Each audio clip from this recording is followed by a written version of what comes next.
Hi friends, welcome to Telugu మంత్ర. శ్రీకృష్ణదేవరాయల అసలైన నిధి దొరికిందా? ఈ ఎపిసోడ్లో చూద్దాం. ఉదయపు మొదటి కిరణాలు హంపి శిథిలాలపై పడుతున్నాయి. విరూపాక్ష ఆలయ గోపురం, తుంగభద్ర నది, ఇవి కంటికి కనిపిస్తున్నాయి. ఒక ప్రశ్న.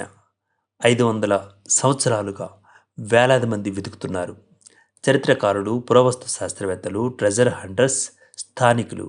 కానీ శ్రీకృష్ణదేవరాయల రాజ ఖజానా ఇప్పటికీ ఎందుకు దొరకలేదు? నిజంగా అలాంటి ఖజానా ఇంకా ఉందా? లేక మనమందరం ఒక పురాణాన్ని వెంబడిస్తున్నామా? పురావస్తు శాఖ ఏం చెబుతోంది?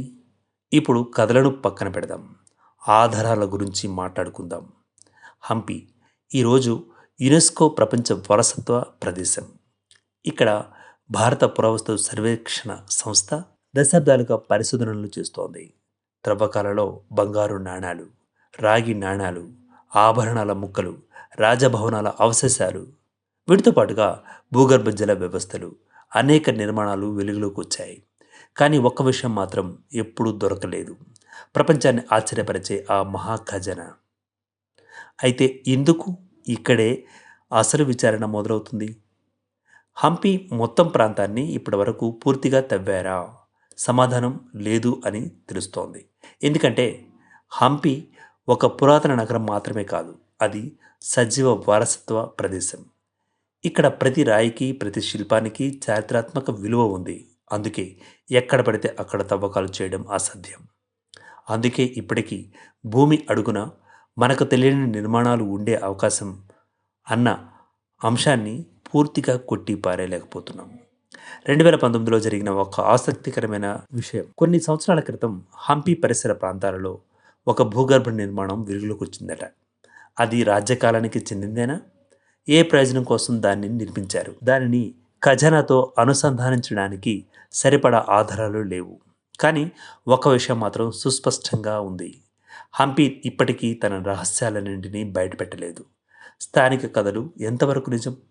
హంపి చుట్టూ ఉన్న గ్రామాలలో ఇప్పటికీ కొన్ని కథలు వినిపిస్తుంటాయి.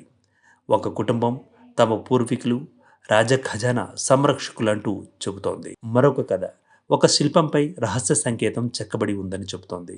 ఇంకో కథలో కొన్ని గుహల్లో ఇనుప తలుపులు ఉన్నాయని చెబుతోంది. ఇక్కడ ఒక విషయం గుర్తుంచుకోవాలి: జానపద కథలు చరిత్రకు దారి చూపవచ్చు, కానీ అవి స్వయంగా చారిత్రాత్మక ఆధారాలు మాత్రం కాదు. అందుకే ప్రతి కథను ఆధారాలతోనే పరీక్షించాలి. మరి నిజానికి అత్యంత దగ్గరగా ఉన్న సిద్ధాంతం ఏది? 3 సిద్ధాంతాలను మళ్ళీ గుర్తు చేసుకుందాం. మొదటిది కొండల గుహలు, రెండవది వేర్వేరు రాజ్యాలకు తరలించబడింది, మూడవది దేవాలయాల రహస్య గదులు. ఈ మూడింటిలో ఏది పూర్తిగా నిరూపించబడలేదు, అలాగే ఏది పూర్తిగా తప్పని కూడా చెప్పబడలేదు. బహుశా నిజం ఈ మూడింటి మధ్య ఎక్కడో దాగి ఉండవచ్చు. కానీ ఒక పెద్ద ప్రశ్న ఇంకా మిగిలే ఉంది. ఒక్కసారి ఆలోచించండి. శ్రీకృష్ణదేవరాయలు కేవలం బంగారాన్ని మాత్రమే సంపదగా భావించి ఉంటే ఈరోజు ఆయన పేరును మనం ఇంత గౌరవంతో గుర్తు చేసుకునే వాళ్ళమా? ఒక రాజును వేల సంవత్సరాలు జీవించి ఉంచేది ఖజానా కాదు, అతని ఆలోచనలు, అతని పరిపాలన, అతని సంస్కృతి, అతను నిర్మించిన నాగరికత. అసలైన నిధి ఈరోజు హంపి శిథిలాలను చూస్తే చాలామందికి రాళ్ళు మాత్రమే కనిపిస్తూ ఉంటాయి. కానీ ఒక చరిత్రకారుడికి అవి ఒక మహానగర కథ మాట్లాడుతున్న స్వరంగా వినిపిస్తుంటుంది. ఒక శిల్పికి అవి అద్భుతమైన కళాఖండాలుగా కనిపిస్తూ ఉంటాయి. ఒక ఇంజనీర్కు అవి శతాబ్దాల క్రితం నిర్మించిన అద్భుత సాంకేతికత అని అనిపిస్తుంటుంది. ఒక తెలుగు మనిషికి అవి మన గర్వానికి నిలువెత్తు చిహ్నాలుగా కనిపిస్తాయి. బంగారం కాలంతో కరిగిపోవచ్చు, వజ్రాలు యజమానులు మారవచ్చు, కానీ ఒక నాగరికత ప్రపంచానికి ఇచ్చిన జ్ఞానం, కళ, సాహిత్యం, వాస్తుశిల్పం ఎప్పటికీ నశించిపోవు. అదే శ్రీకృష్ణదేవరాయల అసలైన నిధి. అయితే చివరిగా నేను మీకు ఒక ప్రశ్న వదిలివేస్తున్నాను. మీకు అవకాశం వస్తే హంపిలో ఎక్కడ త్రవ్వకాలు ప్రారంభిస్తారు? కొండలలోనా? దేవాలయం సమీపంలోనా? ఇంకా ఎవరు ఊహించిన చోట?